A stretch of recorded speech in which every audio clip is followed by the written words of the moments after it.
Hello friend, সবাইকে আবার একটি নতুন ভিডিওতে স্বাগত জানাই। রাজ্যের বিএড বিশ্ববিদ্যালয় বর্তমানে কাজকর্ম বন্ধ এবং 253টা বিএড কলেজের ভবিষ্যৎ এবং তার সাথে সাথে বিএড 4th সেমিস্টারের রেজাল্ট, বিএড 2nd সেমিস্টারের প্র্যাকটিকাম পরীক্ষা, এর পাশাপাশি আবার রয়েছে প্রাইমারি টেটের অ্যাডমিট কার্ড ডাউনলোড নিয়ে একাধিক বিভ্রান্তিকর পরিস্থিতি। আজকের এই ভিডিওটাতে আমি আপনাদের একটা কনসেপ্ট দেওয়ার চেষ্টা করছি, প্রত্যেকটা পয়েন্ট নিয়ে আমরা ডিসকাস করবো আজকের এই ভিডিওটাতে। সুতরাং যারা নতুন আছেন এই চ্যানেলে অবশ্যই চ্যানেলটিকে সাবস্ক্রাইব করে পাশে বেল আইকনটি ক্লিক করে দেবেন যাতে সমস্ত তথ্যগুলো আপনার টাইম টু টাইম এখান থেকে পেয়ে যান।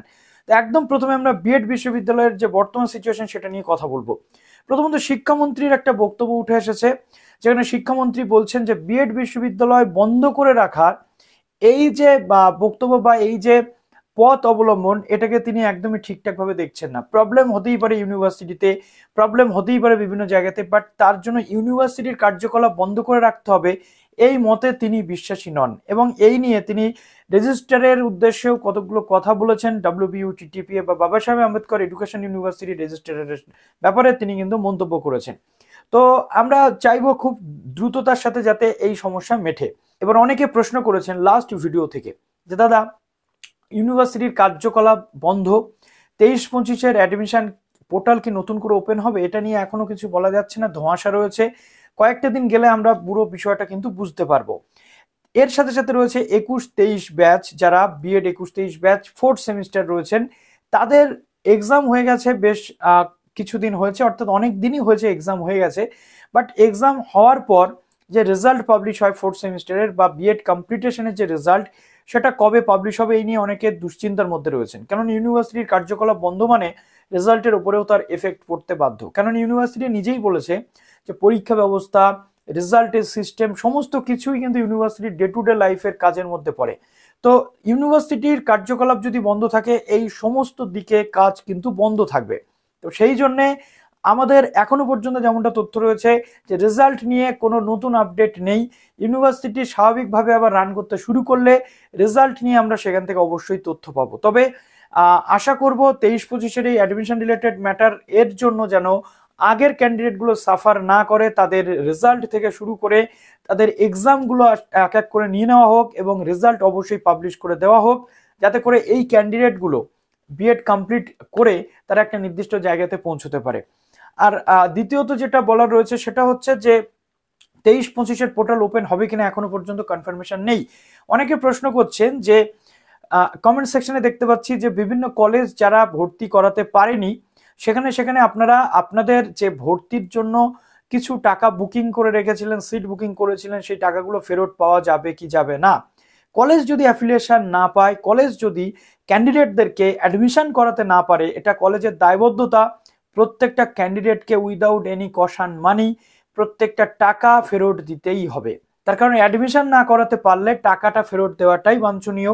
স্টুডেন্টসদের এখানে কোনো দোষ নেই এবং এই ম্যাটারটা কোর্ট পর্যন্ত যেহেতু রয়েছে, আশা করব এর জন্য স্টুডেন্টসদের জন্য একটা সঠিক ফয়সালা আসবে।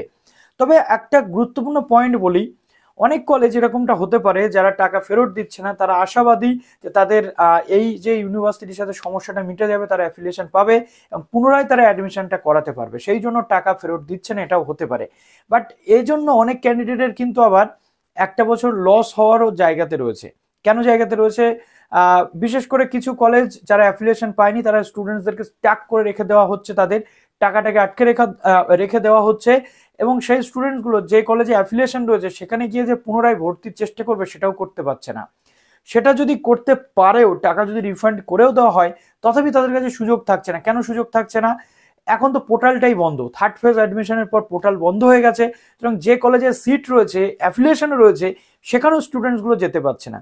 তো এই টোটাল ম্যাটারটা হয়ে গেছে একটা অত্যন্ত কমপ্লিকেটেড, একটা জটিল ম্যাটার হয়ে গেছে এই মুহূর্তে ওয়েস্ট বেঙ্গলের বিএড অ্যাডমিশনের ক্ষেত্রে।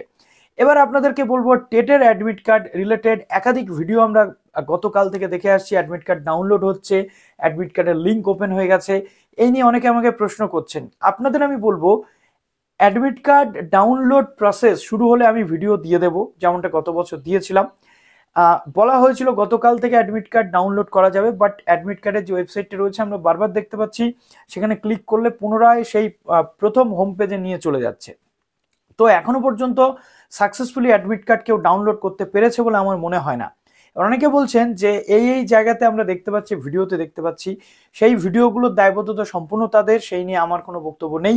এখনো পর্যন্ত সুস্থভাবে সাকসেসফুলি অ্যাডমিট কার্ড ডাউনলোড শুরু হয়নি, বা শুরু হলেও কিছুক্ষণের জন্য হয়তো হয়েছিল, আর হচ্ছে না। অ্যাডমিট কার্ড ডাউনলোড প্রসেস শুরু হলে আমি আপনাদেরকে আপডেট দেবো, চিন্তা করবেন না। তবে হ্যাঁ, তাদেরকে বলবো যারা যারা এই ধরনের প্রচারগুলো চালাচ্ছেন, বিভ্রান্তিকর পরিস্থিতি সৃষ্টি হচ্ছে, আপনারা দয়া করে ভিউয়ের জন্য এই কাজগুলো করবেন না। সফলভাবে অ্যাডমিট কার্ড ডাউনলোড প্রসেস শুরু হলে তখনই আপনারা ভিডিওগুলো করুন, নাহলে প্রচুর ক্যান্ডিডেট কিন্তু কনফিউশনের মধ্যে রয়েছে। তো এখনো পর্যন্ত সাকসেসফুলি অ্যাডমিট কার্ড ডাউনলোড করা যাচ্ছে না। আশা করি আজকে থেকে অথবা কাল থেকে ডাউনলোড প্রসেস শুরু হয়ে যাবে, আর প্রত্যেকেই অ্যাডমিট কার্ড ডাউনলোড করতে পারবেন, কোনো চিন্তার কিছু নেই। 10 তারিখে পরীক্ষা, এখনো হাতে 7 দিন সময় রয়েছে। অ্যাডমিট কার্ড ডাউনলোড করে আপনারা প্রিন্ট করার পর্যাপ্ত সময় পাবেন, কোনো চিন্তা নেই। এবার প্রশ্ন হচ্ছে বিভিন্ন যে রুলস রেগুলেশনগুলো, সেগুলো যখনই অফিসিয়াল আপডেট আসবে আমি আপনাদের সঙ্গে শেয়ার করবো। তো চলুন ভিডিওটা এখানে শেষ করলাম। ভালো থাকুন সবাই, বেস্ট অফ লাক।